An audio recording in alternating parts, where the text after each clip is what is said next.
ರೈತ ದೇಶದ ನಾಡಿಮಿಡಿತ. ನೇಗಿಲ ಯೋಗಿಯ ಬೆವರು ನಮ್ಮ ನಿಮ್ಮೆಲ್ಲರ ಉಸಿರು. ಹೊಸ ಕೃಷಿ ತಾಂತ್ರಿಕತೆಗಳ ಹೂರಣ, ರೈತ ಯಶೋಗಾಥೆಗಳ ಅನಾವರಣ. ಈ ನಿಮ್ಮ ನೆಚ್ಚಿನ ಅನ್ನದಾತ ಕಾರ್ಯಕ್ರಮಕ್ಕೆ ಸ್ವಾಗತ.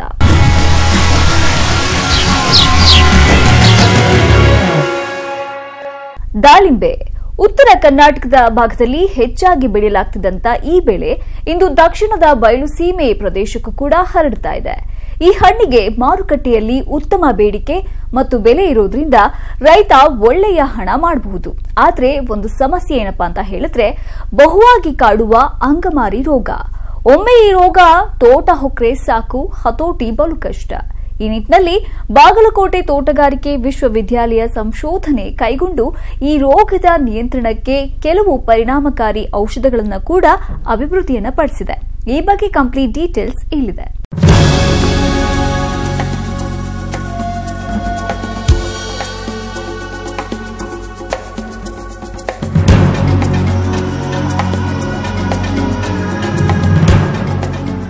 ಸಾಮಾನ್ಯವಾಗಿ ದುಂಡಾಣು ಅಂಗಮಾರಿ ರೋಗದ ತೀವ್ರತೆಯು ಮುಂಗಾರು ಹಂಗಾಮಿನ ಮಳೆಯನ್ನ ಅವಲಂಬಿಸಿದೆ. ಇದು ಎಲ್ಲಾ ಕಾಲಗಳಲ್ಲೂ ಕಂಡುಬಂದರೂ ಜೂನ್ನಿಂದ ಅಕ್ಟೋಬರ್ ಸಮಯದಲ್ಲಿ ಅಧಿಕವಾಗಿರುತ್ತದೆ. ರೋಗದ ಚಿಹ್ನೆಗಳನ್ನ ಎಲೆ, ಕಾಂಡ ಮತ್ತು ಹಣ್ಣುಗಳ ಮೇಲೆ ನೋಡಬಹುದು. ಹಣ್ಣುಗಳ ಮೇಲೆ ಕಂದು ಅಥವಾ ಕಪ್ಪು ಬಣ್ಣದ ಚುಕ್ಕಿಗಳು ಕಂಡುಬಂದು ಇಡೀ ಹಣ್ಣು ರೋಗದ ತೀವ್ರತೆಯಿಂದಾಗಿ ಸಂಪೂರ್ಣ ಸೀಳಿ ಹೋಗುತ್ತದೆ. ದಾಳಿಂಬೆಗೆ ಮಾರಿಯಾಗಿ ಕಾಡ್ತಾ ಇರುವ ಈ ರೋಗವನ್ನು ನಿಯಂತ್ರಿಸಲು ಬಾಗಲಕೋಟೆ ತೋಟಗಾರಿಕೆ ವಿಜ್ಞಾನಿಗಳ ವಿಶ್ವವಿದ್ಯಾಲಯ ವಿವಿಧ ಸಂಶೋಧನಾ ಕಾರ್ಯಕ್ರಮಗಳನ್ನು ರೂಪಿಸಿದೆ.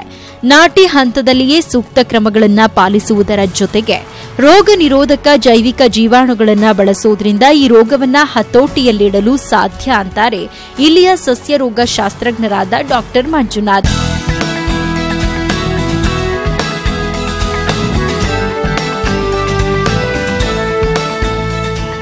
ಈ ರೋಗದ ನಿರ್ವಹಣೆಗೆ ಸಮಗ್ರ ರೋಗ ನಿರ್ವಹಣಾ ಕಾರ್ಯಕ್ರಮಗಳ ಅನುಸರಿಸಿ ಯಶಸ್ವಿಯಾಗಿ ನಾವು ಈ ರೋಗವನ್ನು ನಿರ್ವಹಣೆ ಮಾಡಬಹುದು.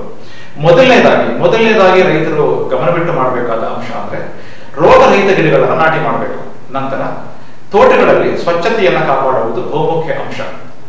ಜೊತೆಗೆ ನಾಟಿ ಮಾಡುವ ಸಮಯದಲ್ಲಿ ನಾಟಿ ಗುಂಡಿಗಳಿಗೆ 25ರಿಂದ 30 ಕೆಜಿ ಕೊಟ್ಟಿಗೆ ಗೊಬ್ಬರ ಮತ್ತು 3-4 ಕೆಜಿ ಎರೆಹುಳು ಗೊಬ್ಬರವನ್ನ ಮಿಶ್ರಣ ಮಾಡಿ, ಮಿಶ್ರಣದ ಜೊತೆಗೆ ತೋಟಗಾರಿಕಾ ವಿಜ್ಞಾನಗಳ ವಿಶ್ವವಿದ್ಯಾಲಯ ಅಭಿವೃದ್ಧಿಪಡಿಸಿದಂತಹ ಟ್ರೈಕೋ ಕವಚ್ ಅಂದ್ರೆ ಟ್ರೈಕೋಡರ್ಮ ಅರ್ಜಿಯಾನಮ್ ನಿಂದ ಅಭಿವೃದ್ಧಿಪಡಿಸಿದ ಟ್ರೈಕೋ ಕವಚ್ ಮತ್ತು ದುಂಡಾಣು ರಕ್ಷಣೆ ಅಂದ್ರೆ ಸೂಡೋಮೋನಾಸ್ ಫ್ಲೋರೋಸಿನ್ಸ್ ಎಂಬ ಜೈವಿಕ ಜೀವಾಣುವನ್ನು ಬಳಸಿರುವ ಜೈವಿಕ ಮಿಶ್ರಣವನ್ನ ಪ್ರತಿ ಗುಂಡಿಗೆ 50 ಗ್ರಾಂನಂತೆ ಬಳಸಿದಲ್ಲಿ ಗಿಡಗಳಲ್ಲಿ ಈ ರೋಗದ ನಿರೋಧಕತೆಯನ್ನು ಉಂಟು ಮಾಡಲು ಸಹಕಾರಿಯಾಗುತ್ತೆ ಅಂತ ಹೇಳಿ ತಪ್ಪಾಗಲಾರದು.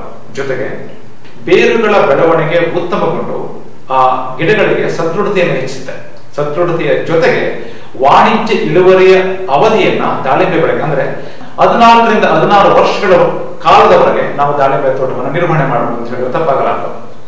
ಜೊತೆಗೆ ಈ ಜೈವಿಕ ಮಿಶ್ರಣಗಳನ್ನ ಎರಡನೇದಾಗಿ ದೊಡ್ಡದಾದ 2 ವರ್ಷಗಳ ನಂತರ ಗಿಡಗಳಲ್ಲಿ ನಾವು ಚಾಟನಿ ಮಾಡುವ ಸಮಯದಲ್ಲಿ ಒಂದು ಸಲ ಚಾಟನಿ ಮಾಡಿದ ನಂತರ ಅಂದ್ರೆ ನಾವು ಹಣ್ಣುಗಳನ್ನು ಬಿಟ್ಟ ನಂತರ, ಹಣ್ಣುಗಳನ್ನ ಕೊಯ್ಲಿನ ನಂತರ ಮತ್ತೊಂದು ಸಲ ನಾವು ಈ ಜೈವಿಕ ಸಮ್ಮಿಶ್ರಣಗಳನ್ನು ಬಳಸಿದ್ದಾದಲ್ಲಿ ಅವುಗಳ ಬೆಳವಣಿಗೆ ಮಣ್ಣಿನಲ್ಲಿ ಉತ್ತಮಗೊಂಡು ಅವು ಈ ಜೈವಿಕ ಅಂಶಗಳು ರೋಗ ನಿರೋಧಕತೆಯನ್ನು ಹೆಚ್ಚಲಿಕ್ಕೆ ಸಹಾಯ ಮಾಡ್ತವೆ. ಮತ್ತೆ ಈ ಮಿಶ್ರಣಗಳನ್ನ ಬಳಸಿದ ನಂತರ ನಾವು ಮಣ್ಣಿನಲ್ಲಿ ಕನಿಷ್ಠ ತೇವಾಂಶವನ್ನ ಇರುವಂತ ನೋಡ್ಕೋಬೇಕು. ಈ ಜೀವಾಣು ಮಿಶ್ರಣಗಳನ್ನ ಬಳಸಿದ ನಂತರ 10 ದಿನಗಳ ನಂತರ ಯಾವುದೇ ರಾಸಾಯನಿಕ ಶಿಲೀಂಧ್ರನಾಶಕಗಳಾಗಲಿ ದುಂಡಾಣುನಾಶಕಗಳನ್ನಾಗಿ ಬಳಸದೇ ಇದ್ರೆ ಒಳ್ಳೆಯದು. ಇನ್ನು ದುಂಡಾಣು ರೋಗ ಪೀಡಿತ ಪ್ರದೇಶದಲ್ಲಿ ಹಸ್ತಬಹಾರ್ ಅಂದ್ರೆ ಅಕ್ಟೋಬರ್ ಮತ್ತು ನವೆಂಬರ್ ತಿಂಗಳಲ್ಲಿ ಹೂ ಬಿಡುವಂತೆ ಮಾಡಲು ಆಗಸ್ಟ್ 15ರ ನಂತರ ಅಥವಾ ಸೆಪ್ಟೆಂಬರ್ ಮೊದಲ ವಾರದಲ್ಲಿ ಚಾಟನಿ ಮಾಡುವುದು ಸೂಕ್ತ. ಚಾಟನಿ ಮಾಡಿದ ನಂತರ 1% ಬೋರ್ಡೋ ದ್ರಾವಣವನ್ನ ಬಳಸಿ ಚಾಟನಿ ಪೂರ್ವದಲ್ಲಿ ರೋಗ ತಗುಲಿದ ಎಲೆಗಳ ಸೋಂಕನ್ನ ಕಡಿಮೆ ಮಾಡಬೇಕು. ಜೊತೆಗೆ ಪ್ರತಿ ಎಕರೆಗೆ 10ರಿಂದ 12 ಕೆಜಿಯಷ್ಟು ಬ್ಲೀಚಿಂಗ್ ಪೌಡರ್ ಅನ್ನ ಧೂಳೀಕರಿಸಬೇಕು. ತೀವ್ರವಾಗಿ ರೋಗ ತಗುಲಿದ ತೋಟಗಳಲ್ಲಿ ರಾಸಾಯನಿಕಗಳಾದ ಸ್ಪ್ರೆಪ್ಟೋಸೈಕ್ಲಿನ್ 0.5 ಮಿಲಿ, ಬ್ರೋಮೋಪಾಲ್ 0.5 ಗ್ರಾಂ ಮತ್ತು ಕಾಪರ್ ಆಕ್ಸಿಕ್ಲೋರೈಡ್ 3 ಗ್ರಾಂ ಪ್ರತಿ ಲೀಟರ್ ನೀರಿಗೆ ಮಿಶ್ರಣ ಮಾಡಿ ಸಿಂಪಡಣೆ ಮಾಡಬೇಕು. ಈ ಮಿಶ್ರಣವನ್ನ ಬೋರ್ಡೋ ಸಿಂಪಡಿಸಿದ 4ರಿಂದ 5 ದಿನಗಳ ನಂತರ ಉಪಯೋಗಿಸಬೇಕು. ನಮ್ಗೆ ಎಷ್ಟೋ ಜನ ರೈತರು ಕೇಳ್ತಾರೆ ಕಾಪರ್ ಆಕ್ಸಿಕ್ಲೋರೈಡ್ ಬಳಸೋದಾ ಅಥವಾ ಕೋಸೈಡ್ ಬಳಸೋದಾ ಅಂತ. ನಮ್ಮ ಸಂಶೋಧನೆಯ ಪ್ರಕಾರ ಕಾಪರ್ ಆಕ್ಸಿಕ್ಲೋರೈಡ್ ಅಂದ್ರೆ ಬ್ಲೈಟಾಕ್ಸ್ ನಾವೇನ್ ಹೇಳ್ತೀವಿ ಅದನ್ನ ಹಣ್ಣುಗಳು ಇರುವ ಕಾಲದಲ್ಲಿ ಬಳಸದೇ ಇದ್ರೆ ಒಳ್ಳೆಯದು. ಹಣ್ಣುಗಳು ಇರುವಂತಹ ಕಾಲದಲ್ಲಿ ನಾವು ಕಾಪರ್ ಹೈಡ್ರೋ ಆಕ್ಸೈಡ್ ಅಂದ್ರೆ ಕೋಸೈಡ್ ಅಂತಹ ಕಾಪರ್ ಯುಕ್ತ ಅಂಶಗಳನ್ನ ಈ ರಾಸಾಯನಿಕ ಮಿಶ್ರಣಗಳ ಜೊತೆ ಬಳಸಬೇಕಾದಲ್ಲಿ ರೋಗದ ರೋಗವನ್ನ ಹತೋಟಿ ತರಲಿಕ್ಕೆ ನಾವು ಉತ್ತಮವಾಗಿ ಈ ಸಮ್ಮಿಶ್ರಣಗಳನ್ನು ಬಳಸಬಹುದು. ನಿಗದಿಯಂತೆ ಈ ಸಿಂಪಡಣೆ ಪೂರ್ಣಗೊಂಡ ಮೇಲೆ 10 ದಿನಗಳ ನಂತರ ತೋಟಗಾರಿಕೆ ವಿಶ್ವವಿದ್ಯಾಲಯ ಅಭಿವೃದ್ಧಿಪಡಿಸಿದ ದುಂಡಾಣು ರಕ್ಷಕ ಎಂಬ ಪುಡಿಯನ್ನ ಪ್ರತಿ ಲೀಟರ್ ನೀರಿಗೆ 10 ಗ್ರಾಂನಂತೆ ಹಾಗೂ ದಾರಕಕ್ಷ ಎಂಬ ದುಂಡಾಣು ರೋಗ ನಿರೋಧಕ ಜೈವಿಕ ಮಿಶ್ರಣವನ್ನ ಪ್ರತಿ ಲೀಟರ್ ನೀರಿಗೆ 4 ಮಿಲಿಯಂತೆ ಬೆರೆಸಿ ರಾಸಾಯನಿಕಗಳ ಬಳಕೆ ನಂತರ ಸಿಂಪಡಣೆ ಮಾಡಬೇಕು. ತೋಟಗಳಲ್ಲಿ ರೋಗ ಇದುವರೆಗೆ ಕಂಡು ಬಂದಿಲ್ಲವೋ ಅಂತಹ ತೋಟಗಳಲ್ಲಿ ನಾವು ನೇರವಾಗಿ ಆ ರಾಸಾಯನಿಕಗಳನ್ನ ಮಿಶ್ರಣಗಳನ್ನ ಬಳಸದೆ ನಾವು ನಮ್ಮ ದುಂಡಾಣು ರಕ್ಷಕ ಮತ್ತು ದಾರಕ್ಷಕ ಎಂಬ ಔಷಧಿಗಳನ್ನು ಬಳಸಬಹುದು. ದಾಳಿಂಬೆ ಬೆಳೆಯ ಮುಖ್ಯ ರೈತರಲ್ಲಿ ನಾವು ಕೇಳ್ಕೊಳ್ಳೋದೇನಂದ್ರೆ ವೆಚ್ಚವನ್ನ ಕಡಿಮೆ ಮಾಡಲಿಕ್ಕೆ ನಮ್ಮ ದಾಳಿಂಬೆ ತೋಟಗಳಲ್ಲಿ ಕ್ಯಾಲ್ಸಿಯಂ, ಬೋರಾನ್, ಜಿಂಕ್, ಮೆಗ್ನೀಷಿಯಂ ಲಘು ಪೋಷಕಾಂಶಗಳನ್ನ ನಾವು ಬಳಸಬೇಕಾಗುತ್ತೆ. ಈ ಬಳಸೋದ್ರಿಂದನೂ ಕೂಡ ದುಂಡಾಣು ಅಂಗಮಾರಿ ರೋಗದ ವಿರುದ್ಧ ನಾವು ರೋಗ ನಿರೋಧಕತೆಯನ್ನು ಜಾಸ್ತಿ ಮಾಡಬಹುದು.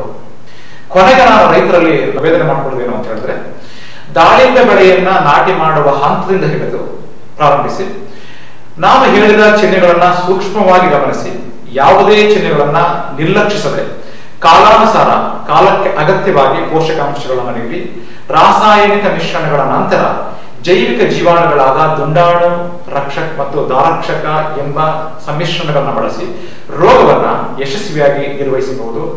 ಅದಕ್ಕಿಂತ ಹೆಚ್ಚಾಗಿ ಈ ಹತೋಟಿ ಕ್ರಮಗಳನ್ನ ಸಾಮೂಹಿಕವಾಗಿ ಎಲ್ಲ ರೈತರು ಅಳವಡಿಸಿದಲ್ಲಿ ದುಂಡಾಣು ಅಂಗಮಾರಿ ರೋಗವನ್ನ ನಮ್ಮ ತೋಟಗಳಲ್ಲಿ ಪರಿಣಾಮಕಾರಿಯಾಗಿ ಯಶಸ್ವಿಯಾಗಿ ನಿರ್ವಹಿಸಬಹುದು. ತನ್ನ ವಿಶೇಷ ಆಕಾರದಿಂದಲೇ ಗಮನ ಸೆಳೆಯುವಂತ ಹೂ ಅಂತ ಹೇಳಿದ್ರೆ ಅದು ಆಂಥೋರಿಯಂ. ದೇಶ ವಿದೇಶಗಳಲ್ಲಿ ಇದಕ್ಕೆ ಒಳ್ಳೆಯ ಮಾರುಕಟ್ಟೆ ಇದೆ. ಈ ಹೂವಿನ ಕೃಷಿ ರಾಜ್ಯದ ಕರಾವಳಿ ಮತ್ತು ಮಲೆನಾಡು ಪ್ರದೇಶಗಳಿಗೆ ಹೆಚ್ಚು ಸೀಮಿತವಾಗಿದ್ದು, ಮುಖ್ಯವಾಗಿ ಕೊಡಗು ಜಿಲ್ಲೆ ಈ ಹೂ ಉತ್ಪಾದನೆಯಲ್ಲಿ ಮುಂಚೂಣಿಯಲ್ಲಿದೆ. ಆದರೆ ಆಂಥೋರಿಯಂ ಕೃಷಿಯನ್ನ ಬೆಂಗಳೂರಿನ ಸುತ್ತಮುತ್ತಲೂ ಯಶಸ್ವಿಯಾಗಿ ಮಾಡಬಹುದು ಅಂತ ಹೇಳ್ತಾರೆ ತೋಟಗಾರಿಕಾ ತಜ್ಞ ಡಾಕ್ಟರ್ ಸೀತಾರಾಮ್.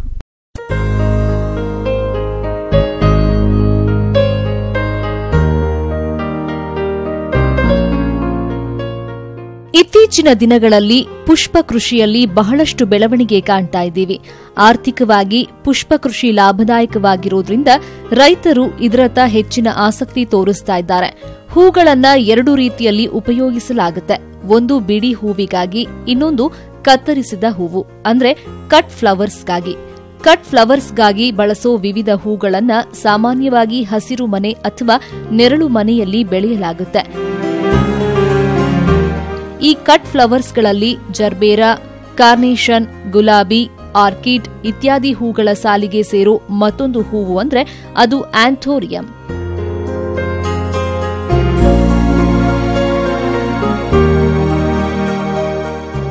ಆಂಥೋರಿಯಂ ಬೇಸಾಯ ಸಾಮಾನ್ಯವಾಗಿ ಮಲೆನಾಡು ಹಾಗೂ ಕರಾವಳಿ ಪ್ರದೇಶಗಳಲ್ಲಿ ಕಂಡುಬರುತ್ತೆ. ಆದರೆ ಬೆಂಗಳೂರಿನಂಥ ತಂಪು ವಾತಾವರಣವಿರೋ ಪ್ರದೇಶಗಳ ಸುತ್ತಮುತ್ತಲೂ ಇದರ ಬೇಸಾಯ ಕೈಗೊಂಡು ಒಳ್ಳೆ ಆದಾಯ ಗಳಿಸಲು ಸಾಕಷ್ಟು ಅವಕಾಶಗಳಿವೆ.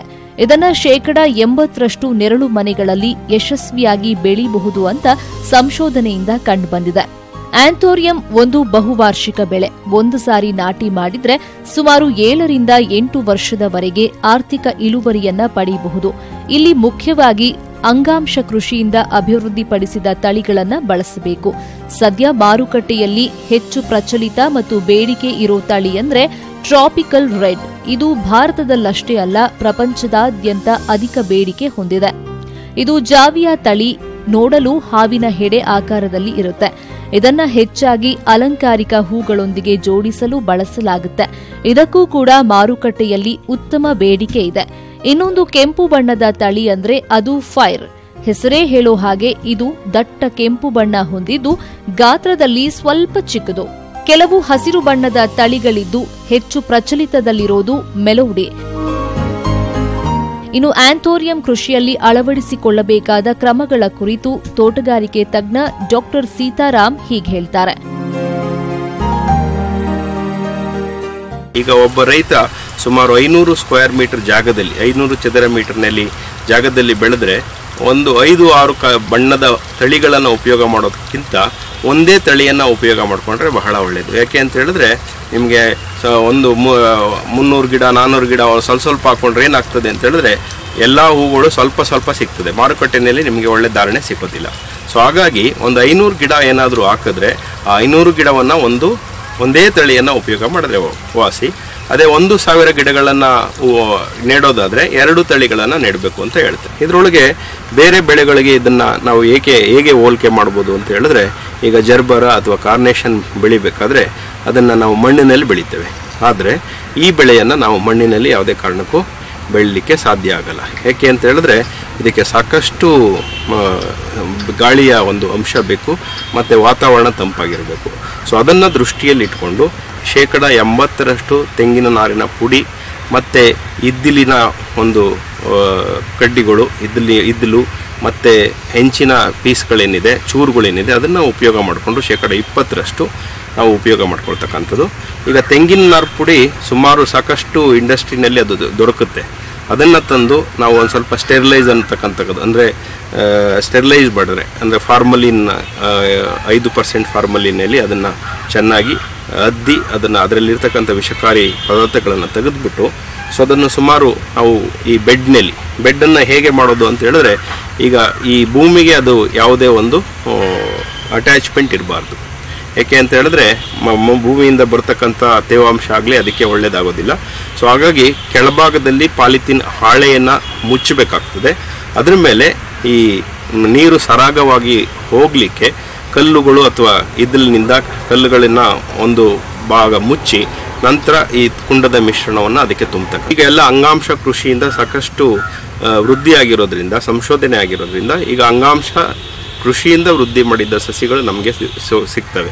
ಒಂದು ಗಿಡಕ್ಕೆ ಸುಮಾರು 120ರಿಂದ 130 ರೂಪಾಯಿ ಒಂದು ಗಿಡಕ್ಕೆ ಮಾರುಕಟ್ಟೆ ದರ ಇದೆ. ಸೊ ಅದು ಸುಮಾರು ಈ ಕಂಪನಿಗಳು ಇವುಗಳನ್ನು ಪೂರೈಕೆ ಮಾಡ್ತಾ ಇದ್ದಾವೆ.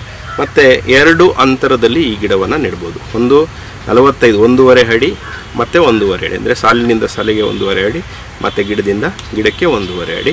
ಸೊ ಆವಾಗ ನಮಗೆ ಸುಮಾರು 7 ಗಿಡಗಳನ್ನು ಪ್ರತಿ ಚದರ ಮೀಟರ್ಗೆ ನಾವು ಅಳವಡಿಸ್ಕೋಬೋದು. ಯಾವುದೇ ಬೆಳೆ ಬೆಳಿಬೇಕಾದ್ರೆ ಆ ಬೆಳೆಗೆ ಎಷ್ಟು ಪೋಷಕಾಂಶ ಕೊಡಬೇಕು ಅನ್ನೋದು ಬಹಳ ಮುಖ್ಯ. ಈ ಬೆಳೆಗೆ 2 ರೀತಿಯಲ್ಲಿ ಪೋಷಕಾಂಶಗಳನ್ನು ಒದಗಿಸಬಹುದು. ಒಂದು ಎಲೆಗಳ ಮೂಲಕ, ಇನ್ನೊಂದು ಬೇರಿನ ಮುಖಾಂತರ ಕೊಡುವಂತದ್ದು. 2 ತಿಂಗಳಿಗೊಮ್ಮೆ 19 ಆಲ್ ಎಂಬ ನೀರಿನಲ್ಲಿ ಕರಗೋ ಗೊಬ್ಬರವನ್ನ 2.5 ಗ್ರಾಂನಷ್ಟು ಪ್ರತಿ ಲೀಟರ್ ನೀರಿಗೆ ಮಿಶ್ರಣ ಮಾಡಿ ಎಲೆಗಳ ಮೇಲೆ ಸಿಂಪಡಿಸಬೇಕು. ಹೂವಿನ ಬಣ್ಣ ಹೆಚ್ಚಿಸಲು ಸುಮಾರು 5 ಗ್ರಾಂ ಕ್ಯಾಲ್ಸಿಯಂ ಅನ್ನ ಪ್ರತಿ ಲೀಟರ್ ನೀರಿಗೆ ಸೇರಿಸಿ ಎಲೆ ಮತ್ತು ಹೂಗಳ ಮೇಲೆ ಸಿಂಪರಣೆ ಮಾಡೋದು ಸೂಕ್ತ. ಹೀಗೆ ಮಾಡೋದ್ರಿಂದ ಹೂವಿನ ಬಣ್ಣ ವೃದ್ಧಿಯಾಗಿ ಮಾರುಕಟ್ಟೆಯಲ್ಲಿ ಉತ್ತಮ ಬೇಡಿಕೆ ಮತ್ತು ಬೆಲೆ ಬರುತ್ತೆ. ಇನ್ನು ನೀರಿನ ನಿರ್ವಹಣೆ ವಿಷಯಕ್ಕೆ ಬಂದ್ರೆ ಫಾಗರ್ಸ್ ಮೂಲಕ ನೀರು ಕೊಡೋದು ಉತ್ತಮ. ವಾತಾವರಣದ ತೇವಾಂಶ 80% ಗಿಡಗಳ ಬೆಳವಣಿಗೆ ಹೆಚ್ಚಾಗಿರುತ್ತೆ. ಜೊತೆಗೆ ಗಿಡದ ಬೇರಿನ ಭಾಗಕ್ಕೂ ಸಾಕಷ್ಟು ತೇವಾಂಶದ ಅವಶ್ಯಕತೆ ಇದ್ದು ಅದಕ್ಕಾಗಿ ಸ್ಪ್ರಿಂಕ್ಲರ್ ಅಳವಡಿಸಿಕೊಳ್ಳುವುದು ಒಳ್ಳೆಯದು. ಆಂಥೋರಿಯಂಗೆ ದಿನಕ್ಕೆ 1.5ರಿಂದ 2 ಲೀಟರ್ ನೀರು ಬೇಕು. ಗಿಡವನ್ನು ಬೆಳಿಬೇಕಾದ್ರೆ ಈ ಆಂಥೋರಿಯಂನಲ್ಲಿ 2ಕ್ಕೂ ಒಂದು ಬೇಡಿಕೆ ಉಂಟು. ಎಲೆಗೂ ಸಹ ಬೇಡಿಕೆ ಉಂಟು ಮತ್ತು ಹೂವಿಗೂ ಸಹ ಬೇಡಿಕೆ ಉಂಟು. ಎಲೆ ಎಲ್ಲಿ ಉಪಯೋಗ ಮಾಡ್ತಾರೆ? ಈಗ ಹೂವಿನ ಅಲಂಕಾರ ಮಾಡಬೇಕಾದ್ರೆ ಅದರ ಕೆಳಗಡೆ, ಆಂಥೋರಿಯಂ ಹೂವಿನ ಕೆಳಗಡೆ ಎಲೆಯನ್ನು ಅವರು ಜೋಡಣೆ ಮಾಡೋದ್ರಿಂದ ಅದು ಒಂದು ನ್ಯಾಚುರಲ್ ಕಾಣಿಸ್ತಕ್ಕಂಥದ್ದಾಗ್ತದೆ. ಸೊ ಹಾಗಾಗಿ ಎಲೆಗಳಿಗೂ ಸಾಕಷ್ಟು ಬೇಡಿಕೆ ಇದೆ. ಹೂವಿನ ಉತ್ಪಾದನೆಗೆ ಒಂದು ಗಿಡದಲ್ಲಿ ನಾವು 5 ಎಲೆಗಳನ್ನು ಇಟ್ಕೊಂಡ್ರೆ ಸಾಕು. ಸುಮಾರು ಇದು ಎಷ್ಟು ದಿನಗಳಲ್ಲಿ ಹೂ ಬರ್ತದೆ ಅಂತಕ್ಕಂಥದ್ದು ಮುಖ್ಯ. ನೀವು ಅಂಗಾಂಶ ಕೃಷಿಯಿಂದ ಈ ಬೆಳೆಯನ್ನು ವೃದ್ಧಿ ಮಾಡಿದ್ರೆ 8ರಿಂದ 9 ತಿಂಗಳಿಗೆ ಹೂಗಳು ಬರಲಿಕ್ಕೆ ಪ್ರಾರಂಭ ಆಗ್ತವೆ. ಸೊ ಒಂದು ಸಾರಿ ಬಂದ ಮೇಲೆ ಸುಮಾರು ಒಂದು 15 ದಿನಗಳು ಅಥವಾ 20 ದಿನಗಳ ಅಂತರದಲ್ಲಿ ಪ್ರತಿಯೊಂದು ಗಿಡ ಒಂದು ಹೂವನ್ನು ಉತ್ಪಾದನೆ ಮಾಡ್ತಾ ಹೋಗ್ತದೆ. ಇಳುವರಿಗೆ ಬಂದರೆ ಒಂದು ಗಿಡದಿಂದ ನಾವು ಒಂದು ವರ್ಷಕ್ಕೆ, ಅಂದರೆ ಮೊದಲನೇ ವರ್ಷ ನಮಗೆ ಒಳ್ಳೆಯ ಒಂದು ಇಳುವರಿ ಬರೋದಿಲ್ಲ. 2ನೇ ವರ್ಷ ಅಥವಾ 3ನೇ ವರ್ಷದ ನಂತರ ಸುಮಾರು ಒಂದು ಗಿಡ 4 ರಿಂದ 6 ಹೂಗಳನ್ನು ಉತ್ಪಾದನೆ ಮಾಡುತ್ತೆ ಒಂದು ವರ್ಷಕ್ಕೆ. ಅದೇ ಸುಮಾರು ವಯಸ್ಸಾದಂಗೆಲ್ಲ ಸುಮಾರು 3 ವರ್ಷ ಅಥವಾ 4 ವರ್ಷ ಆದಮೇಲೆ 3 ವರ್ಷಕ್ಕೆ ಅದರ ಆರ್ಥಿಕ ವಯಸ್ಸು ಬರ್ತದೆ. ಸೊ ಅದಾದ ನಂತರ ನಮಗೆ ಸುಮಾರು 8 ರಿಂದ 10 ಹೂಗಳನ್ನು ಪ್ರತಿ ಗಿಡಕ್ಕೆ ನಾವು ನಿರೀಕ್ಷೆ ಮಾಡಬಹುದು. ಆಂಥೋರಿಯಂ ಹೂವಿನ ಕೊಯ್ಲು ಮತ್ತು ಇಳುವರಿ ವಿಚಾರಕ್ಕೆ ಬಂದ್ರೆ ಹೂವು ಸಂಪೂರ್ಣ ಅರಳಿದ ನಂತರ ದೇಟಿನ ಸಮೇತ ಸುಮಾರು 45 ರಿಂದ 60 ಸೆಂಟಿಮೀಟರ್ಗೆ ಕತ್ತರಿಸಬೇಕು. ಕೊಯ್ಲಿನ ನಂತರ ಹೂಗಳನ್ನು 2 ರೀತಿಯಲ್ಲಿ ಸಾಗಾಣಿಕೆ ಮಾಡಬಹುದು. ಒಂದು ಡ್ರೈ ಸ್ಟೋರೇಜ್ ಅಂದ್ರೆ ಹೂಗಳನ್ನ ಕಟ್ಟಿ ಒಂದು ಕಾರ್ಡ್ಬೋರ್ಡ್ ಬಾಕ್ಸ್ನಲ್ಲಿ ಮಾರುಕಟ್ಟೆಗೆ ಕಳಿಸೋದು. ಮತ್ತೊಂದು ವೆಟ್ ಸ್ಟೋರೇಜ್ ಟ್ರಾನ್ಸ್ಪೋರ್ಟೇಷನ್. ಇದರಲ್ಲಿ ಕಾಂಡದ ಕೆಳಭಾಗದಲ್ಲಿ ಒದ್ದೆ ಮಾಡಿದ ಹತ್ತಿಯನ್ನ ಸುತ್ತಿ ಮಾರುಕಟ್ಟೆಗೆ ಕಳಿಸಬೇಕು. ಇದರಿಂದ ಹೂವುಗಳು ಸುಮಾರು 15 ರಿಂದ 20 ದಿನಗಳವರೆಗೆ ಬಾಳಿಕೆ ಬರುತ್ತವೆ. ಒಟ್ಟಾರೆ ಕಡಿಮೆ ಖರ್ಚಿನಲ್ಲಿ ನೆರಳು ಮನೆಯಲ್ಲಿ ಆಂಥೋರಿಯಂ ಹೂವಿನ ಕೃಷಿ ಮಾಡಿ ಉತ್ತಮ ಆದಾಯ ಗಳಿಸೋಕೆ ಸಾಧ್ಯವಿದೆ. ರೈತರು ಇನ್ನೂ ಹೆಚ್ಚಿನ ಮಾಹಿತಿಗೆ ಸ್ಥಳೀಯ ತಜ್ಞರೊಂದಿಗೆ ಸಮಾಲೋಚಿಸಿ ಮಾರುಕಟ್ಟೆಯ ಬೇಡಿಕೆ ಅರಿತು ಈ ಹೂ ಕೃಷಿಯಲ್ಲಿ ತೊಡಗಿಸಿಕೊಳ್ಳುವುದು ಒಳಿತು. ಇಂದು ಕೃಷಿಯಲ್ಲಿ ರೈತರಿಗೆ ಕೂಲಿ ಕಾರ್ಮಿಕರ ಸಮಸ್ಯೆ ಬಹುವಾಗಿ ಕಾಡ್ತಾ ಇದೆ. ಸಮಯಕ್ಕೆ ಸರಿಯಾಗಿ ಕೆಲಸವಾಗದೆ ರೈತ ಒದ್ದಾಡ್ತಾ ಇರ್ತಾನೆ. ಹೀಗಾಗಿ ಕೃಷಿ ಯಂತ್ರೋಪಕರಣಗಳ ಬಳಕೆ ಅನಿವಾರ್ಯ ಅಂತ ಆಗ್ಬಿಟ್ಟಿದೆ. ಈ ಕೃಷಿ ಮಷೀನ್ನಲ್ಲಿ ಪವರ್ ಟಿಲ್ಲರ್ ಕೂಡ ಒಂದು. ದುಬಾರಿ ಟ್ರ್ಯಾಕ್ಟರ್ ಖರೀದಿ ಯಾರಿಗೆ ಕಷ್ಟ ಸಾಧ್ಯವೋ ಅಂಥವರಿಗೆ ಹೇಳಿ ಮಾಡಿಸಿದಂತಿದೆ. 2 ಎತ್ತುಗಳ ಕೆಲಸವನ್ನ ಇದರಿಂದ ಸುಲಭವಾಗಿ ಮಾಡಬಹುದು. ಕೃಷಿ ಇಲಾಖೆಯಲ್ಲಿ ಸಬ್ಸಿಡಿ ದರದಲ್ಲಿ ದೊರೆಯೋದ್ರಿಂದ ಸಣ್ಣ ರೈತರಿಗೆ ಆರ್ಥಿಕ ಹೊರೆ ಕೂಡ ಆಗೋದಿಲ್ಲ. ಈ ಕುರಿತ ವಿವರವಾದ ಮಾಹಿತಿ ಇಲ್ಲಿದೆ.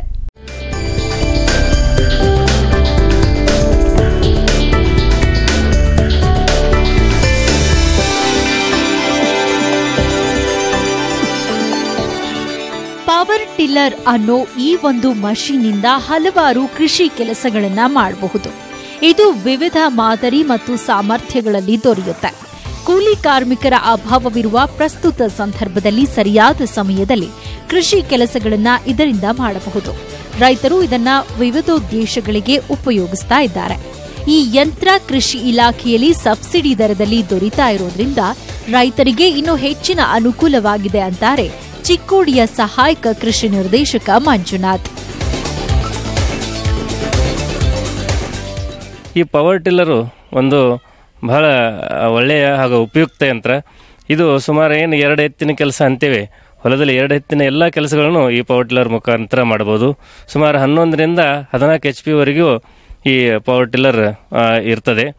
ಇದು ಆಲ್ಮೋಸ್ಟ್ ಒಂದು 4 ಫೂಟ್ ಸಾಲು ಇರುವಂಥ ಬೆಳೆಗಳಲ್ಲಿ ಈ ಪವರ್ ಟಿಲ್ಲರ್ನ ಉಪಯೋಗ ಮಾಡಬಹುದು. ಒಂದು ಅಂತರ್ ಬೇಸಾಯದಿಂದ ಹಿಡಿದು ಒಂದು ಸಣ್ಣ ಸಾಲು ಬಿಡುವುದಾಗಲಿ ಹೊಲದಲ್ಲಿ, ಹಾಗೂ 1 ರಿಂದ 2 ಟನ್ ಒಂದೇನಾದರೂ ಕೃಷಿ ವಸ್ತುಗಳಿದ್ದರೆ ಅದನ್ನು ಟ್ರಾನ್ಸ್ಪೋರ್ಟ್ ಮಾಡಲಿಕ್ಕಾಗಲಿ, ಹೀಗೆ ಎಲ್ಲ ಒಂದು ಸಣ್ಣ ಸಣ್ಣ ಕೆಲಸಗಳನ್ನು ಈ ಪವರ್ ಟಿಲ್ಲರ್ನಿಂದ ನಾವು ಮಾಡ್ಕೊಳ್ಬೋದು. ಒಂದು ವಿಶೇಷ ಏನಪ್ಪ ಅಂದರೆ ಸಬ್ ಸಾಯಿಲ್ ಕಾಂಪ್ಯಾಕ್ಷನ್ ಅಂತೇವೆ. ಅಂದರೆ ಈ ದೊಡ್ಡ ಟ್ರ್ಯಾಕ್ಟರ್ ಯೂಸ್ ಮಾಡೋದ್ರಿಂದ ಸಾಯಿಲ್ ಕಾಂಪ್ಯಾಕ್ಷನ್ ಜಾಸ್ತಿ ಆಗ್ತದೆ. ಅದರ ಬದಲು ಈ ಪವರ್ ಟಿಲ್ಲರ್ ಉಪಯೋಗ ಮಾಡೋದ್ರಿಂದ ಸಾಯಿಲ್ ಕಾಂಪ್ಯಾಕ್ಷನ್ ಕಡಿಮೆ ಆಗ್ತದೆ ಹಾಗೂ ಒಂದು ಒಳ್ಳೆಯ ಉಪಯೋಗವಾಗ್ತದೆ. ಅದಲ್ಲದೆ ಇದು ಒಂದು ಸಣ್ಣ ಯಂತ್ರ ಹಾಗೂ ಸಣ್ಣ ಹಾಗೂ ಅತಿ ಸಣ್ಣ ರೈತರಿಗೆ ಒಂದು ವರದಾನವಾಗಿದೆ. ಯಾಕಂದರೆ ಕಡಿಮೆ ಖರ್ಚಿನಲ್ಲಿ ಅಥವಾ ಕಡಿಮೆ ಇನ್ವೆಸ್ಟ್ಮೆಂಟ್ನಿಂದ ರೈತರನ್ನ ಇದನ್ನು ಖರೀದಿಸಬಹುದು ಹಾಗೂ ಎಲ್ಲ ಉಪಯುಕ್ತ ಕೆಲಸಗಳನ್ನು ತಮ್ಮ ಹೊಲದಲ್ಲಿ ಈ ಪವರ್ ಟಿಲ್ಲರ್ ಮುಖಾಂತರ ರೈತರು ಮಾಡ್ಕೋಬಹುದು. ಅದಕ್ಕೆ ಒಂದು ಕಾಸ್ಟ್ ಎಫೆಕ್ಟಿವ್ ಹಾಗೂ ಎಲ್ಲರಿಗೂ ಸಿಗುವಂತಹ ಒಂದು ಯಂತ್ರ ಏನಂದರೆ ಒಂದು ಮಿನಿ ಪವರ್ ಟಿಲ್ಲರ್ ಅಂತೇವೆ. ಸೊ ಅದು ಒಂದು 3 ಫೂಟ್ ಸಾಲಲ್ಲಿ ಸಹ ಒಂದು ಅಂತರ್ ಬೇಸಾಯವನ್ನು ಮಾಡಲಿಕ್ಕೆ ಉಪಯೋಗ ಆಗ್ತದೆ. ಅದಲ್ಲದೆ ನಾನು ಈಗಲೇ ಹೇಳಿದ ಹಾಗೆ ಆ ಪವರ್ ಟಿಲ್ಲರ್ಗೆ ಹಿಂದೆ 2 ನಾವು ಒಂದು ಸಾಲುಗಳನ್ನು ಜೋಡಿಸಿದರೆ ಒಂದು ಸಾಲು ಹೊಡೆಯಲು ಆಯಿತು, ಒಂದು ಹಿಂದ್ಗಡೆ ಒಂದು ಟ್ರಾಲಿ ಜೋಡಿಸ್ಕೊಂಡ್ರೆ ಟ್ರಾನ್ಸ್ಪೋರ್ಟ್ಗೂ ಆಯಿತು. ಹಾಗೆ ವಿವಿಧ ಒಂದು ಏನಪ್ಪ ಮಿನಿ ಇದು ಇಂಪ್ಲಿಮೆಂಟ್ಸ್ ಅಳವಡಿಸ್ಕೊಳ್ಳೋದ್ರಿಂದ ಪವರ್ ಟಿಲ್ಲರಿಂದ ಹೆಚ್ಚು ಉಪಯೋಗ ಮಾಡ್ಬೋದು. ಬಹು ಉಪಯೋಗಿ ಯಂತ್ರವಾಗಿ ಇದು ಪರಿಣಮಿಸಿದೆ. ಇದಲ್ಲದೆ ಪವರ್ ಸಪ್ಲೈ ಇರದೇ ಇದ್ದಲ್ಲಿ ಇದನ್ನು ಡೈರೆಕ್ಟ್ ವಾಟರ್ ಲಿಫ್ಟಿಂಗಿಗೆ ಯೂಸ್ ಮಾಡ್ಕೋಬೋದು, ಕನ್ವೇರ್ ಬೆಲ್ಟ್ ಅದನ್ನು ಚೇಂಜ್ ಮಾಡಿ. ಅದಲ್ಲದೆ ಇದಕ್ಕೆ ಒಂದು ಅರೌಂಡ್ 8 kV ವರೆಗೂ ತಾವು ಜನರೇಟರ್ ಕುಣಿಸ್ಕೊಂಡು ಅದನ್ನು ಪಂಪ್ ಸೆಟ್ಗೆ ಅಳವಡಿಸಿ ನೀರನ್ನು ಎತ್ತಲಿಕ್ಕೆ ಸಹ ಬಹಳ ಉಪಯೋಗಕರಾಗಿದೆ. ಇದಲ್ಲದೆ ಪವರ್ ಟಿಲ್ಲರ್ ಒಂದು ಒಳ್ಳೆಯ ಕ್ಷಮತೆಯನ್ನು ಹೊಂದಿದೆ. ಏನಂದರೆ 1 ತಾಸಿಗೆ ಈಗ 11 ರಿಂದ 14 HP ನಾನು ಹೇಳಿದೆ, ಅದು 1 ತಾಸಿಗೆ ಸುಮಾರು ಓನ್ಲಿ 1 ಲೀಟರ್ನಷ್ಟೇ ಡೀಸೆಲ್ ಖರ್ಚು ಮಾಡೋದು. ಹಾಗೆ ಒಂದು 3.5 ತಾಸಿನಲ್ಲಿ 1 ಎಕರೆಯನ್ನು ಇದು ಕವರ್ ಮಾಡ್ತದೆ. ಹಾಗಾದಲ್ಲಿ ಆಲ್ಮೋಸ್ಟ್ ಕಡಿಮೆ ಖರ್ಚಿನಲ್ಲಿ ಹಾಗೂ ಕಡಿಮೆ ಇನ್ವೆಸ್ಟ್ಮೆಂಟ್ನಲ್ಲಿ ರೈತರ ಉಳುಮೆಗೆ ಇದು ತುಂಬ ಸಹಾಯಕಾರಿಯಾಗಲಿದೆ. ಅದೇ ರೀತಿ ಈ ಇತ್ತೀಚಿನ ದಿನಗಳಲ್ಲಿ ಇದನ್ನು ಬೂಮರ್ ಸ್ಪ್ರೇಯರ್ಗೆ ಹೆಚ್ಚು ರೈತರು ಉಪಯೋಗ ಮಾಡ್ತಾರೆ. ಬೂಮರ್ ಸ್ಪ್ರೇಯರ್ ಅಂತ ನಮ್ಗೆ ಗೊತ್ತು, ಕಡಿಮೆ ಇದರಲ್ಲಿ ಇದು ಹೆಚ್ಚು ಏರಿಯಾವನ್ನು ಕವರ್ ಮಾಡ್ತದೆ ಹಾಗೂ ಸ್ಪ್ರೇ ಲಿಕ್ವಿಡ್ನು ಕಡಿಮೆ ಬೇಕಾಗ್ತದೆ. ಮತ್ತು ಇನ್ನೊಂದೇನು ವಿಶೇಷ ಅಂದರೆ ರಾಜ್ಯದ ಎಲ್ಲ 30 ಜಿಲ್ಲೆಗಳಲ್ಲೂ ಸಬ್ಸಿಡಿಯಲ್ಲಿ ಪವರ್ ಟಿಲ್ಲರ್ ಅವೈಲೇಬಲ್ ಇದೆ. ಇದರ ಪೂರ್ಣ ಬೆಲೆಯು ಸುಮಾರು 1,58,000 ರೂಪಾಯಿ ಆಗ್ತದೆ. ಅದರಲ್ಲಿ ನಮ್ಮ ಸಾಮಾನ್ಯ ರೈತರಿಗೆ ಸುಮಾರು 60,000ನಷ್ಟು ಸಹಾಯಧನ ದೊರೆಯುತ್ತದೆ. ಅದೇ ರೀತಿ ಪರಿಶಿಷ್ಟ ಜಾತಿ ಹಾಗೂ ಪರಿಶಿಷ್ಟ ಪಂಗಡದವರಿಗೆ ಸುಮಾರು 1 ಲಕ್ಷವರೆಗೂ ಒಂದು ಸಹಾಯಧನವನ್ನು ನಮ್ಮ ಕರ್ನಾಟಕ ಸರ್ಕಾರದ ರಾಜ್ಯದ ವತಿಯಿಂದ ಸಹಾಯಧನವಾಗಿ ಕೊಡ್ತಾ ಇದ್ದೇವೆ.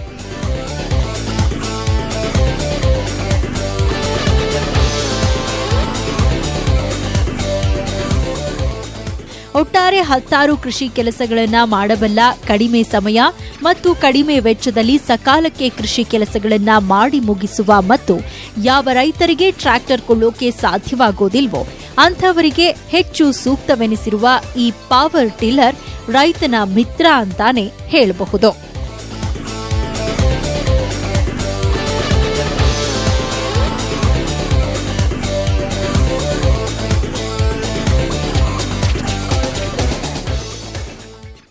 ರೈತ ಬಾಂಧವರೇ, ಇಂದಿನ ಅನ್ನದಾತ ಕಾರ್ಯಕ್ರಮ ನಿಮ್ಮೆಲ್ಲರಿಗೂ ಕೂಡ ಇಷ್ಟ ಆಯಿತು ಅಂತ ಅನ್ಕೊಳ್ತೀವಿ. ಮತ್ತಷ್ಟು ಮಾಹಿತಿಗಳೊಂದಿಗೆ ನಾಳೆಯ ಅನ್ನದಾತ ಕಾರ್ಯಕ್ರಮದಲ್ಲಿ ಭೇಟಿಯಾಗೋಣ. ನೋಡ್ತಾ ಇರಿ ನ್ಯೂಸ್ 18 ಕನ್ನಡ. ಜಾಲ ನಮ್ಮದು, ಬಲ ನಿಮ್ಮದು.